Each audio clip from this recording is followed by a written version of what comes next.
Now, the retired British businessman Christopher Tappin will be landing in Texas later this evening in the custody of 2 U.S. Marshals. The 65-year-old was extradited to America without the opportunity to make any case in his own defence under a controversial US-UK extradition deal.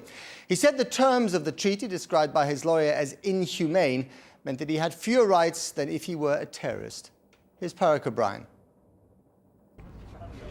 This was Chris Tappin and his wife this morning, ushered into the custody suite at Heathrow Police Station. Yes, good luck. Thank you very much. After this, he was handed over to 2 US Marshals, placed in leg irons and flown to a prison in El Paso, Texas. And this was Chris Tappin and his wife just 48 hours ago. We always felt we would be protected. We have human rights.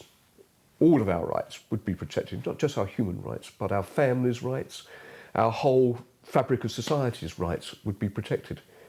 Unfortunately, they've been sold down the river. I think the most hurtful thing is that he hasn't been given a chance to prove his innocence.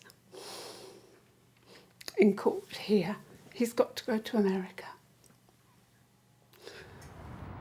At the retired shipping agent's house in Kent, it all feels more gin and jag than Lord of War. The Americans want him, though, because 6 years ago he was involved in the export of what turned out to be batteries for an Iranian missile system. The company he was trading with was run by the FBI. It was a sting.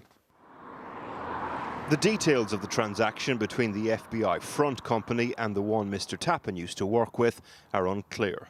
The truth is, of course, we don't know whether Chris Tappin was involved in criminality or not, but this isn't a story about one man's misfortune. This case has become another lightning rod for the row over extradition. When UK authorities want an American, they have to hand over such information as would provide a reasonable basis to believe that the person sought committed the offence. When the Americans, on the other hand, want a Brit, they don't have to provide this standard of information. Last year, a government review said the system was fair, that the differences reflected the country's legal systems rather than the US just throwing its weight around.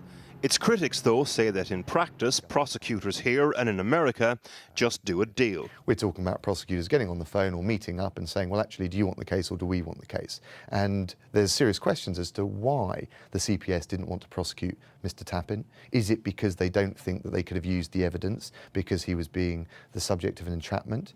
But whatever the reasons were, we as the public and he as the accused don't know the answer to that. The Prime Minister called for a proper, sober and thoughtful review of the treaty, seen as the government giving itself some elbow room for future reform. Chris Tappin, though, is having none of it. I look to Mr. Cameron to look after my rights, and he's failed to do so. And with that, off to the airport to meet the Marshals in a special security van. Compliments of the special relationship.